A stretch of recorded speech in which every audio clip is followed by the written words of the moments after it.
भारतीय उपमहाद्वीपीय मूलतः किस भूखंड का भाग है? तो गोंडवाना लैंड का। भारतीय उपमहाद्वीपीय मूलतः किस भूखंड का भाग है? भारतीय उपमहाद्वीपीय मूलतः किस भूखंड का भाग है? तो गोंडवाना लैंड का। भारतीय उपमहाद्वीप है, हम कहने का अर्थ यहाँ पर यह है कि भारतीय उपमहाद्वीप जो है वह भारतीय उपमहाद्वीप मूलतः किस भूखंड का भाग है? तो गोंडवाना लैंड का। भारतीय उपमहाद्वीप है किसका भाग है? तो भूखंड का भाग है। और भारतीय उपमहाद्वीप मूलतः किस भूखंड का भाग था? तो गोंडवाना लैंड का भाग था। भारतीय उपमहाद्वीप जो है मूलतः किस भूखंड का भाग था? तो गोंडवाना लैंड का। भारतीय उपमहाद्वीप जो है मूलतः किस भूखंड का भाग था? तो गोंडवाना लैंड का। भारत में उपलब्ध पूरा चुंबकीय परिणामों के से संकेत मिलते हैं कि प्राचीन काल में भारतीय भूखंड उत्तर दिशा की ओर विस्थापित हुआ है। उत्तर दिशा की ओर विस्थापित हुआ। किस भारत में उपलब्ध पूरा चुंबकीय परिमाणों के संकेत मिलते हैं? कहने का अर्थ है कि भारत में जो है किससे संकेत मिलते हैं कि प्राचीन काल में भारतीय भूखंड उत्तर दिशा की ओर विस्थापित हुआ है? तो पूरा चुंबकीय परिणामों से। किससे मतलब किससे संकेत मिलते हैं? भारत में उपलब्ध किससे संकेत मिलते हैं कि प्राचीन काल में भारतीय भूखंड उत्तर दिशा की ओर विस्थापित हुआ है? तो पूरा चुंबकीय परिमाणों से हमें यह जो कि यह पता चलता है, यह संकेत मिलता है कि भारतीय भूखंड जो है उत्तर दिशा की ओर विस्थापित हुआ है। और भारत में उपलब्ध पूरा चुंबकीय परिमाणों से संकेत मिलते हैं कि प्राचीन काल में भारतीय भूखंड उत्तर दिशा की ओर विस्थापित हुआ है। भूगर्भिक संरचना की दृष्टि से भारत को मुख्यतः 3 भागों में विभाजित किया गया है। पूछेंगे कि भूगर्भिक की बात कर रहा है। किसकी बात कर रहा है? भूगर्भिक का बात कर रहा है। किसकी बात कर? भूगर्भिक मतलब यानी कि भूमि के अंदर की बात कर रहा है। किसकी बात कर रहा है? भूमि के अंदर। तो भूगर्भिक संरचना की दृष्टि से भारत को मुख्यतः कितने भागों में विभाजित किया गया है? तो 3 भागों में विभाजित किया गया। भूगर्भिक संरचना की दृष्टि से भारत को मुख्यतः कितने भागों में विभाजित किया गया है? तो 3 भागों में विभाजित किया गया भूगर्भिक। एक इसको भी देख लो कि भारतीय उपमहाद्वीप जो है मूलतः किस भूखंड का भाग था बात कर रहे थे, इसलिए गोंडवाना लैंड का भाग था। भारतीय उपमहाद्वीप मूलतः किस भूखंड का भाग था? तो गोंडवाना लैंड का भाग था। भारतीय उपमहाद्वीप जो है मूलतः किस भूखंड का भाग था? तो गोंडवाना लैंड का भाग था। भारतीय उपमहाद्वीप जो मूलतः किस भूखंड का भाग था? तो गोंडवाना लैंड का। भारतीय उपमहाद्वीप मूलतः किस भूखंड का भाग था? तो गोंडवाना लैंड का। भारत में उपलब्ध किससे संकेत मिलते हैं? के परिणामों से यह संकेत मिलते हैं कि प्राचीन काल में भारतीय भूखंड उत्तर दिशा की ओर विस्थापित हुआ था? तो पूरा चुंबकीय परिणामों से मिलते हैं। किससे मिलते हैं? तो पूरा चुंबकीय परिणामों से मिलते हैं। अब है कि भारत में उपलब्ध पूरा चुंबकीय परिणामों से संकेत मिलते हैं कि प्राचीन काल में भारतीय भूभाग किस दिशा की ओर विस्थापित हुआ है? तो उत्तर दिशा की ओर विस्थापित हुआ है। भारत में उपलब्ध पूरा चुंबकीय परिणामों से संकेत मिलते हैं कि प्राचीन काल में भारतीय भूखंड जो है किस दिशा की ओर विस्थापित हुआ है? तो उत्तर दिशा की ओर विस्थापित हुआ है। भूगर्भिक संरचना की दृष्टि से भारत को मुख्यतः कितने भागों में विभाजित किया गया है? तो 3 भागों में विभाजित किया गया है। भारतीय भूगर्भिक संरचना की दृष्टि से भारत को मुख्यतः कितने भागों में विभाजित किया गया था? 3 भागों में। भूगर्भिक संरचना की दृष्टि से भारत को मुख्यतः कितने भागों में विभाजित किया गया था? 3 भागों में। भूगर्भिक संरचना की दृष्टि से भारत को मुख्यतः कितने भागों में विभाजित किया गया था? 3 भागों में। हिमालय पर्वतीय क्षेत्र, उत्तर का मैदानी भाग और दक्षिण का प्रायद्वीपीय पठार होता है। भूगर्भिक संरचना की दृष्टि से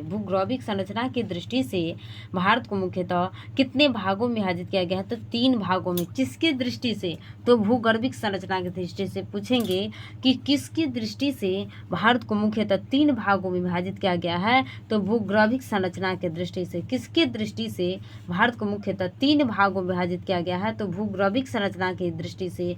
और प्रश्न ऐसे भी रह सकता है कि भूगर्भिक संरचना की दृष्टि से भारत को मुख्यतः कितने भागों में विभाजित किया गया है? तो 3 भागों में। भूगर्भिक संरचना की दृष्टि से भारत को मुख्यतः कितने भागों में विभाजित किया गया है? तो 3 भागों में। और वह 3 भूगर्भिक संरचना की दृष्टि से भारत को जो 3 भागों में विभाजित किया गया है वह भाग कौन कौन सा है? तो पहला है हिमालय पर्वतीय क्षेत्र, उत्तर का मैदानी भाग, पहला है हिमालय के पर्वतीय क्षेत्र, दूसरा है उत्तर का मैदानी भाग और तीसरा है दक्षिण का प्रायद्वीपीय पठार। तीसरा क्या है? दक्षिण का प्रायद्वीपीय पठार है। पूछेंगे कि भूगर्भीय संरचना की दृष्टि से भारत को मुख्यतः कितने भागों में विभाजित किया गया है?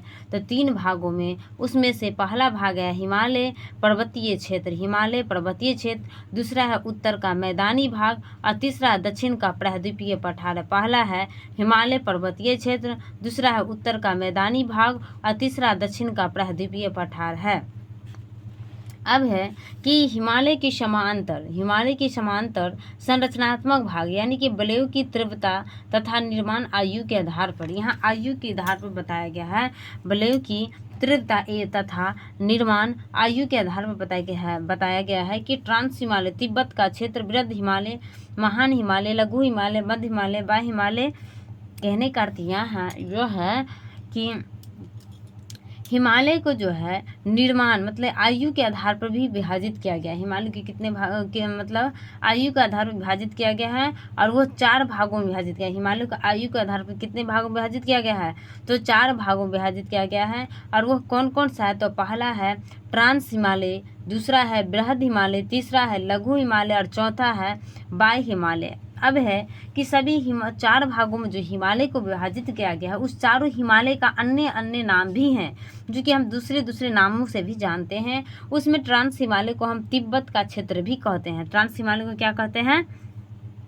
तिब्बत का क्षेत्र कहते हैं। ट्रांस हिमालय को किस नाम से जाना जाता है? तो तिब्बत के क्षेत्र के नामों से जाना जाता है। ट्रांस हिमालय को जो है किस नाम से जाना जाता है? तो तिब्बत के क्षेत्र के नामों से जाना जाता है। ट्रांस हिमालय को जो है किस नाम से जाना जाता है? तो तिब्बत के क्षेत्र के नामों से जाना जाता है। ट्रांस हिमालय को किस नामों से जाना जाता है? तो तिब्बत के क्षेत्र के नामों से। बृहद, देखो जो बृहद होगा, जो बड़ा होगा वही तो महान आदमी है। जो बड़ा आदमी है, जो अमीर आदमी है, जो उसी को तो ही महान कहा जाता है ना। जो बड़ा आदमी होता है, बृहद होता है, उसी को ही तो महान कहा, इसलिए बृहद हिमालय को ही महान हिमालय के नाम से जाना जाता है। बृहद हिमालय को अन्य किस नाम से जाना जाता है? तो महान हिमालय के नाम से। बृहद हिमालय किस नाम से जाना जाता है? तो महान हिमालय के नाम से। और ट्रांस हिमालय किस नाम से जाना जाता है? तो तिब्बत के क्षेत्र के नामों से जाना जाता है। ट्रांस हिमालय के किस नामों से जाना जाता है? तो तिब्बत के क्षेत्र के नामों से जाना जाता है। लघु हिमालय को मध्य हिमालय कहा जाता है। लघु हिमालय को क्या कहा जाता है? मध्य हिमालय कहा जाता है। लघु हिमालय को क्या कहा जाता है? तो मध्य हिमालय कहा जाता है।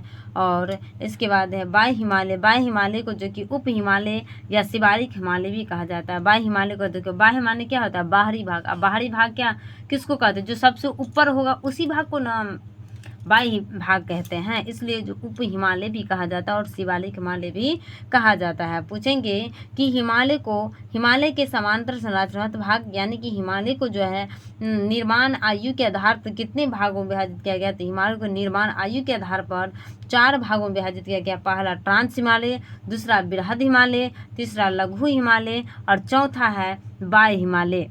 पहला कौन सा है? ट्रांस हिमालय, दूसरा है बृहद हिमालय, तीसरा है लघु हिमालय और चौथा है बाह्य हिमालय। और इस सभी चारों हिमालय का अन्य नाम है जो कि दूसरा नाम से भी जाना जाता है, जिसमें ट्रांस हिमालय को तिब्बत का क्षेत्र कहा जाता है। ट्रांस हिमालय को क्या कहा जाता है?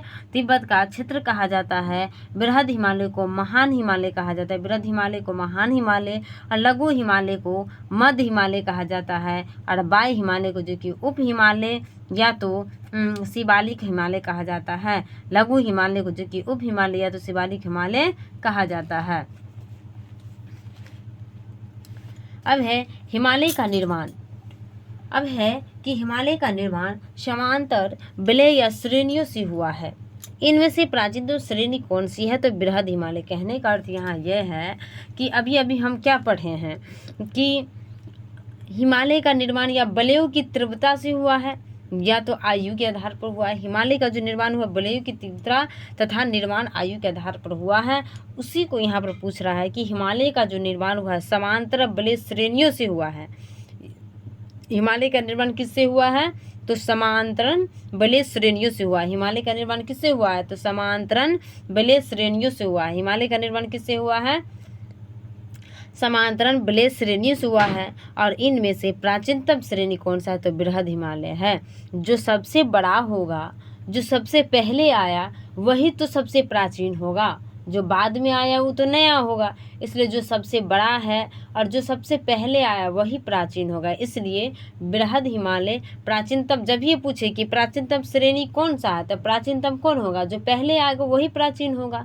इसलिए प्राचीनतम श्रेणी पूछे तो बृहद हिमालय होगा, और बृहद हिमालय बड़ा हिमालय है, इसलिए बृहद हिमालय जो है जो क्या है, एक प्राचीनतम श्रेणी है। बृहद हिमालय जो है क्या है, एक हिमालय का प्राचीनतम श्रेणी है। बृहद हिमालय क्या है, एक प्राचीनतम श्रेणी है। हिमालय का निर्माण समांतरण विलेय श्रेणियों से हुआ है। कहने का अर्थ है कि हिमालय का निर्माण किससे हुआ है, तो समांतरण विलेय श्रेणियों से हुआ है। हिमालय का निर्माण किससे हुआ है, तो समांतरण विलेय श्रेणियों से हुआ है। हिमालय का निर्माण किससे हुआ है, तो समांतरण विलेय श्रेणियों से हुआ है। और हिमालय का निर्माण जो समांतरण विलेय श्रेणियों से हुआ है, उन श्रेणियों में से, उन विलेय श्रेणियों में से किन प्राचीनतम श्रेणियों से हुआ है, तो बृहद हिमालय से हुआ। किससे हुआ है, तो बृहद हिमालय से। अब है कि उत्तर भारत में उप हिमालय क्षेत्र, और उप हिमालय के नाम से किसे जाना जाता है, वायु हिमालय को जाना जाता है। और वायु हिमालय को ही क्या कहा जाता है, शिवालिक हिमालय भी कहा जाता है, और उप हिमालय भी कहा जाता है। तो वही पूछ रहा है यहाँ पर कि उत्तर भारत में उप हिमालय क्षेत्र के सहारे विस्तारित समतल मैदान को क्या कहा जाता है, तो भावर कहा जाता है। क्या कहा जाता है, भावर कहा जाता है। उत्तर भारत की बात कर रहा है यहाँ पे। उत्तर भारत में उप हिमालय क्षेत्र के सहारे, किसके सहारे, तो उप हिमालय क्षेत्र के सहारे, उत्तर भारत में उप हिमालय क्षेत्र के सहारे विस्तारित समतल मैदान को क्या कहा जाता है, तो भावर कहा जाता है। उत्तर भारत में उप हिमालय क्षेत्र के सहारे विस्तारित समतल मैदान को क्या कहा जाता है, तो भावर कहा जाता है। उत्तर भारत में उप हिमालय क्षेत्र के सहारे विस्तारित समतल मैदान को क्या कहा जाता है, तो भावर कहा जाता है। उत्तर भारत में उप हिमालय क्षेत्र के सहारे, उत्तर भारत की बात कर रहा है, दक्षिण भारत नहीं, उत्तर भारत की बात कर रहा है यहाँ पे। कि उत्तर भारत में उप हिमालय क्षेत्र के सहारे विस्तारित समतल मैदान को क्या कहा जाता है, तो भावर कहा जाता है। उत्तर भारत में उप हिमालय क्षेत्र के सहारे विस्तारित समतल मैदान को क्या कहा जाता है, तो भावर कहा जाता है। हिमालय का निर्माण समांतरण विलेय श्रेणियों से हुआ है। हिमालय का निर्माण किससे हुआ है, तो समांतरण विलेय श्रेणियों से हुआ है। और हिमालय का निर्माण जो समांतरण विलेय श्रेणियों से हुआ है, उन श्रेणियों में से सबसे प्राचीनतम श्रेणी कौन सी है, तो बृहद हिमालय है। उत्तर भारत में उप हिमालय क्षेत्र के सहारे विस्तारित समतल मैदान को क्या कहा जाता है, तो भावर कहा जाता है। उत्तर भारत में उप हिमालय क्षेत्र के सहारे विस्तारित समतल मैदान को क्या कहा जाता है, तो भावर कहा जाता है। हिमालय का पर्वतीय प्रदेशीय प्रदेश कौन सा है, तो शिवालिक है। हिमालय का पर्वतीय प्रदेशीय प्र तो नहीं है यहाँ पे, प्रदेशीय यहाँ गलत है, प्रदेशीय शायद होना चाहिए। प्रदेशीय प्रदेश कौन सा है, तो शिवालिक है। इसके बाद है कि शिवालिक शैल समूह के दक्षिण में स्थित है। भावर क्षेत्र किस संरचना का उदाहरण है, तो गिरिपद की स्थिति का उदाहरण। शिवालिक शैल समूह के दक्षिण में स्थित है। शिवालिक शैल समूह के दक्षिण में स्थित है भावर क्षेत्र। और भावर क्षेत्र किस संरचना का उदाहरण है, तो गिरिपद की स्थिति का उदाहरण। पूछेंगे भावर क्षेत्र जो है किस संरचना का उदाहरण है, तो गिरिपद की स्थिति का उदाहरण है। भावर क्षेत्र जो है किस संरचना का उदाहरण है, तो गिरिपद की स्थिति का उदाहरण है। भावर क्षेत्र जो है किस संरचना का उदाहरण है, तो गिरिपद की स्थिति का उदाहरण है। अब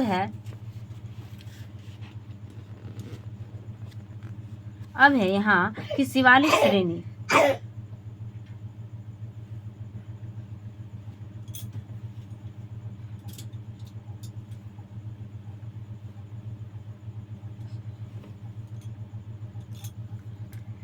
शिवालिक श्रेणी की औसत ऊंचाई कितनी है, तो 600 से लेके 1200 मीटर है। शिवालिक श्रेणी की जो औसत ऊंचाई है कितनी है, तो 600 से 1200 मीटर है। शिवालिक श्रेणी की औसत ऊंचाई कितनी है, तो 600 से 1200 मीटर है। शिवालिक श्रेणी की औसत ऊंचाई कितनी है, तो 600 से 1200 मीटर है। शिवालिक श्रेणी की औसत ऊंचाई कितनी है, तो 6 से 12।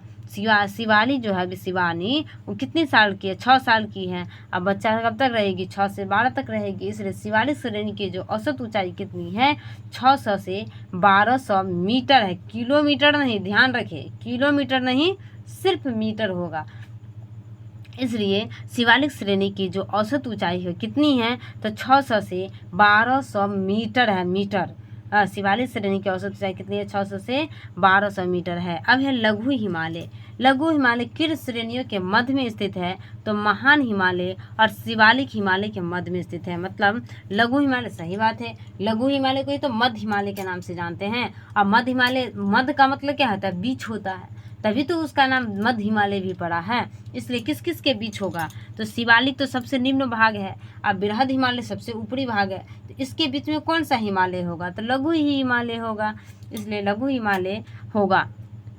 वही यहाँ पर पूछ रहा है कि लघु हिमालय जो है किन श्रेणियों के मध्य स्थित है, तो महान हिमालय और शिवालिक हिमालय के मध्य स्थित है। लघु हिमालय जो है किन श्रेणियों के मध्य स्थित है, तो महान हिमालय और शिवालिक हिमालय के मध्य स्थित है। लघु हिमालय जो है किन श्रेणियों के मध्य स्थित है।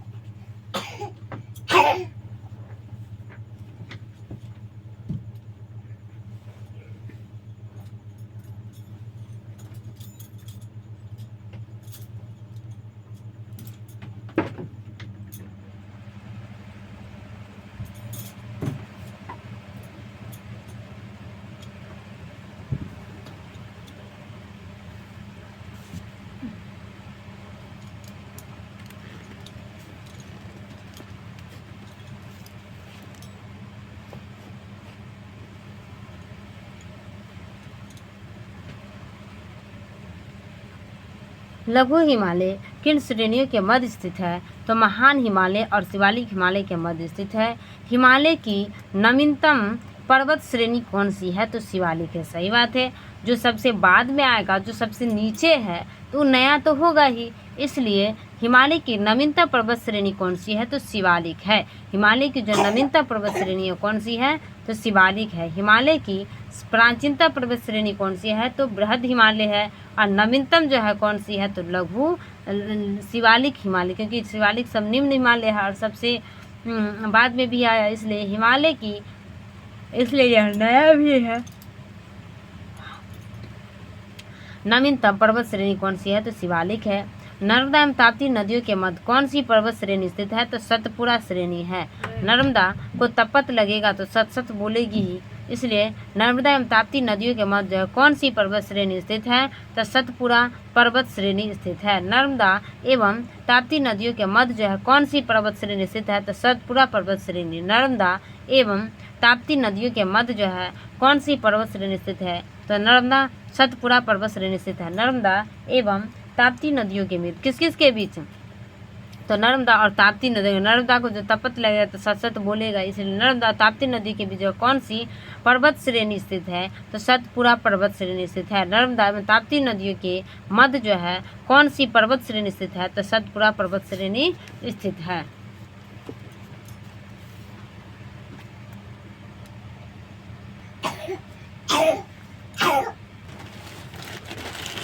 हिमालय की जो है सबसे ऊंची पर्वत श्रेणी कौन सी है, तो ये हिमाद्री है, और इसे बृहद हिमालय, महान हिमालय के नामों से भी जाना जाता है। और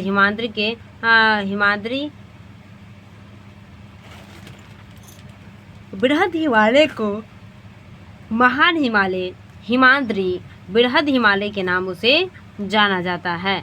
पूछेंगे कि बृहद हिमालय को किस किस नामों से जाना जाता है, तो महान हिमालय और हिमाद्री के नामों से जाना जाता है। बृहद हिमालय को किस किस नामों से जाना जाता है, तो बृहद हिमालय को महान हिमालय, हिमाद्री के नामों से भी जाना जाता है। बृहद हिमालय को और किस किस नामों से जाना जाता है, तो बृहद हिमालय, महान हिमालय और हिमाद्री के नामों से भी जाना जाता है। बृहद हिमालय को किस किस नामों से जाना जाता है, तो बृहद हिमालय, महान हिमालय और हिमाद्री के नामों से जाना जाता है। तो अब बताओ कि हिमालय की सबसे प्राचीनतम पर्वत श्रेणी कौन सी है, तो महान हिमालय, जिसे बृहद हिमालय या हिमाद्री के नाम से जानते हैं। और सबसे नवीनतम पर्वत श्रेणी कौन सी है, तो शिवालिक पर्वत श्रेणी है। पूछेंगे कि हिमालय की सबसे नवीनतम पर्वत श्रेणी कौन सी है, तो शिवालिक पर्वत श्रेणी है। अब है यहाँ पर प्रश्न यह दूसरा पूछ रहा है कि हिमालय की सबसे ऊंची पर्वत श्रेणी, यहाँ पर प्रश्न अलग है। यहाँ पर यह पूछ रहा है हमसे कि हिमालय की जो सबसे ऊंची पर्वत श्रेणी है वो कौन सी है। ऊंची पर्वत श्रेणी, तो हम क्या बोले हैं कि जो सबसे बड़ा होगा, जो अमीर होगा, जो सबसे पहले आया तो सबसे प्राचीन होगा भी, और जो सबसे प्राचीन होगा तो सबसे ऊंची भी तो होगा। इसलिए यहाँ पर यह प्रश्न है कि हिमालय की सबसे ऊंची पर्वत श्रेणी कौन सी है।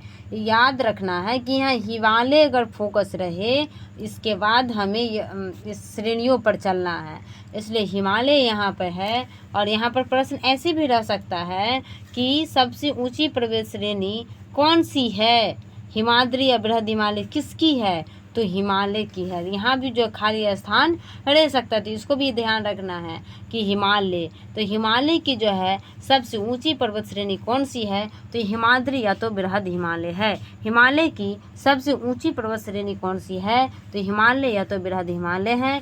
बृहद हिमालय ऊंची पर्वत, सबसे ऊंची पर्वत है। पूछेंगे सबसे ऊंची पर्वत कौन सी है, तो हिमाद्री या तो बृहद हिमालय। किसकी है सबसे ऊंची पर्वत, हिमालय की है। हिमाद्री या बृहद हिमालय जो है सबसे ऊंची पर्वत जो है किसकी है, तो हिमालय की है। अब है बृहद हिमालय।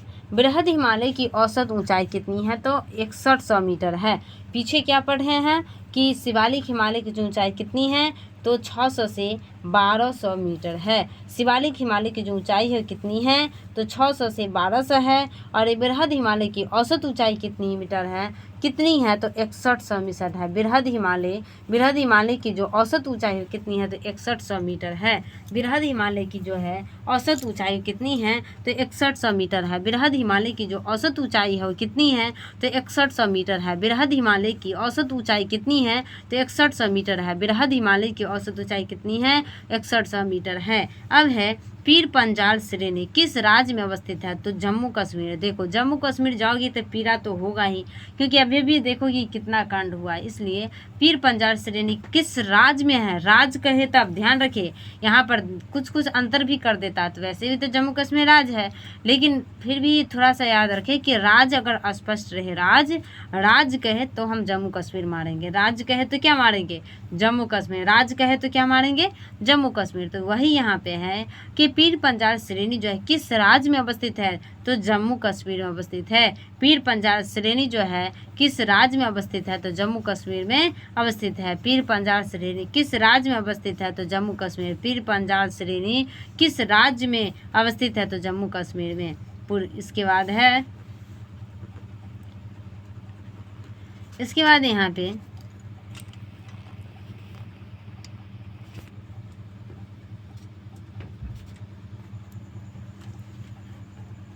पीर पंजाल श्रेणी जो है किस राज्य में अवस्थित है, तो जम्मू कश्मीर में। और बृहद हिमालय की औसत ऊंचाई कितनी है, तो 6100 मीटर है। बृहद हिमालय की जो औसत ऊंचाई है कितनी है, 6100 मीटर है। बृहद हिमालय की औसत ऊंचाई कितनी है, तो 6100 मीटर है।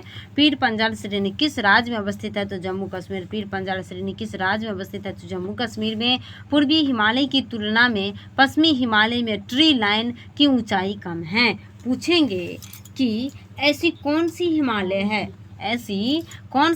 है जिसकी तुलना में ट्री लाइन की ऊंचाई कम है, तो पूर्वी हिमालय की तुलना में। ऐसी कौन सी हिमालय है जिसकी तुलना में पश्चिमी हिमालय में ट्री लाइन की ऊंचाई कम है, तो पूर्वी हिमालय में। यहाँ पर देखो प्रश्न बहुत तरह से पूछा जा सकता है।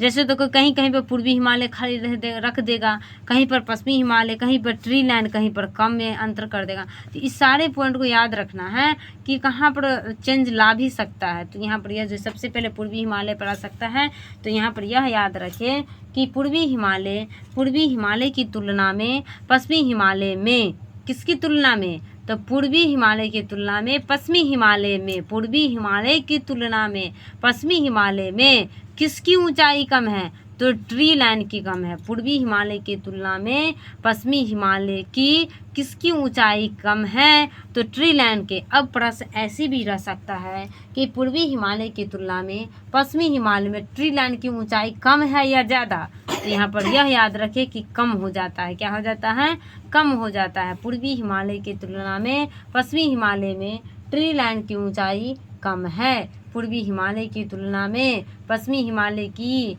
ट्री लाइन की ऊंचाई क्या है, कम है। अब है उत्तराखंड के पताल तोड़ कुएं किस भाग में पाए जाते हैं, तो तराई भाग में पाए जाते हैं। पताल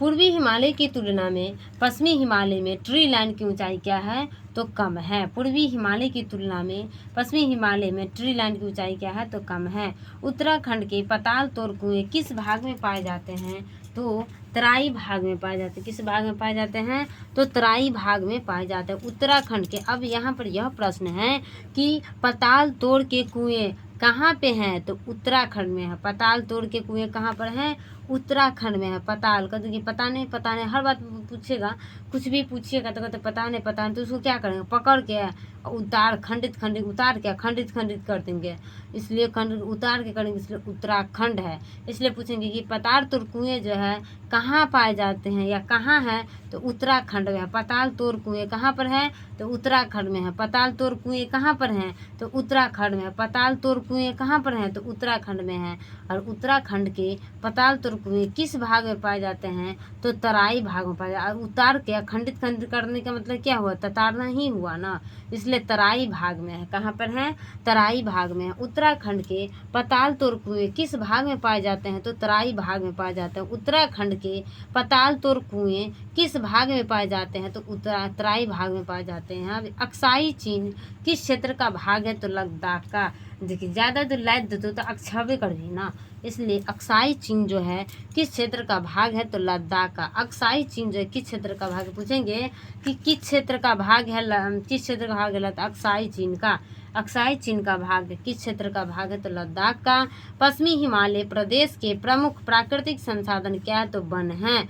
पूछेंगे किस प्रदेश के प्रमुख प्राकृतिक संसाधन क्या है, तो वन। तो पश्चिमी हिमालय का। तो पश्चिमी हिमालय प्रदेश के प्रमुख प्राकृतिक संसाधन क्या है, तो वन है। पश्चिमी हिमालय प्रदेश के प्रमुख प्राकृतिक संसाधन क्या है, तो वन है। पश्चिमी हिमालय प्रदेश के प्रमुख प्राकृतिक संसाधन क्या है, तो वन है। अब है भारत की प्राचीनतम पर्वत श्रृंखला कौन सी है, तो अरावली है। भारत की प्राचीनतम पर्वत श्रृंखला कौन सी है, तो अरावली है। भारत की प्राचीनतम पर्वत श्रृंखला कौन सी है, तो अरावली है। भारत की प्राचीनतम पर्वत श्रृंखला कौन सी है, तो अरावली है। अरावली श्रेणी की अनुमानित आयु कितनी है, तो 600 से 570 मिलियन वर्ष है। अरावली श्रेणियों की अनुमानित आयु जो है कितनी है, तो 600 से 570 मिलियन वर्ष है। अरावली श्रेणियों की अनुमानित आयु कितनी है, तो 600 से 570 मिलियन है। अरावली श्रेणियों की अनुमानित आयु कितनी है, तो 600 से 570 मिलियन है। अरावली श्रेणियों की अनुमानित आयु कितनी है, तो 600 से 570 मिलियन है। अरावली श्रेणियों की अनुमानित आयु कितनी है, तो 600 से 570 मिलियन वर्ष है। अब है कि अरावली श्रेणियों को नेपाल में सागरमाथा के नाम से जाना जाता है।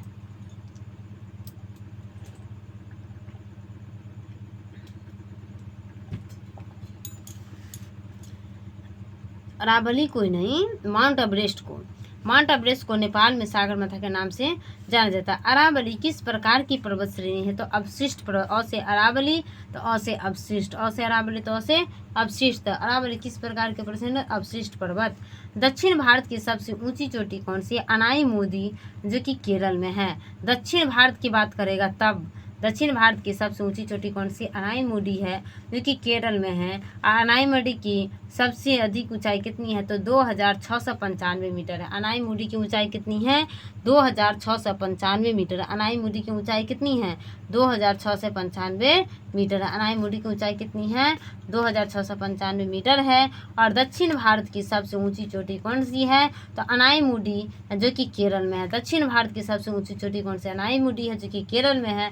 अरावली किस प्रकार की पर्वत श्रेणी है, तो अवशिष्ट पर्वत श्रेणी है। नीलगिरी पर्वतमाला का विस्तार किन राज्यों में है, तो तमिलनाडु एवं केरल में है। नीलगिरी पर्वतमाला का जो विस्तार है किन राज्यों में है, तो तमिलनाडु एवं केरल में है। नीलगिरी पर्वतमाला का विस्तार जो है किन राज्यों में है, तो तमिलनाडु एवं केरल में है। नीलगिरी पर्वतमाला का विस्तार किन राज्यों में है, तमिलनाडु एवं केरल में है। महाराष्ट्र कर्नाटक के मध्य स्थित पश्चिमी घाट को किस नाम से जाना जाता है, तो कोंकण तट के नाम से जाना जाता है। महाराष्ट्र कर्नाटक और पश्चिमी घाट को किस नाम से जाना जाता है, तो कोंकण तट से। महाराष्ट्र कर्नाटक पश्चिमी कोंकण तट के नामों से जाना जाता है। अब है इनायची की पहाड़ियाँ किन राज्यों के मध्य सीमा बनाती है, तो केरल और तमिलनाडु के मध्य बनाती है। इनायची किसी से मिलते जुलते हैं तो क्या करते हैं कि इनायची देते हैं मार कर, इसलिए इनायची की पहाड़ियाँ जो किन राज्यों के मध्य सीमा बनाती है, केरल और हिमालय के बीच। सेबराई पहाड़ियाँ किस राज्य में स्थित है, तो तमिलनाडु में। सेबराई पहाड़ियाँ सेब लाया तो मिलेंगे तभी तो उसको पूछेंगे कि सेब लाया, इसलिए सेबराई पहाड़ियाँ किस राज्य में स्थित है, तो तमिलनाडु में। पूर्वी घाट और पश्चिमी घाट के मिलन स्थल को नीलगिरी पहाड़ियों पर मिलते हैं। पूर्वी घाट और पश्चिमी घाट जो कहाँ पर मिलते हैं, तो नीलगिरी पहाड़ियों पर मिलते हैं। भारत की सर्वोच्च पर्वत चोटी कौन सी है, तो K2 गॉडविन एस्टीन है, जिसकी ऊंचाई 8611 मीटर है। विश्व की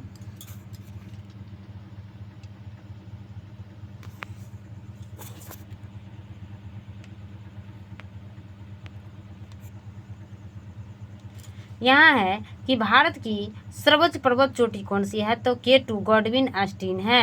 भारत के पूछे तो वहाँ पर दक्षिण भारत है, यहाँ पर क्या है, दक्षिण भारत की सबसे ऊंची चोटी है। यहाँ पर क्या है, भारत की सर्वोच्च पर्वत चोटी वहाँ पर है।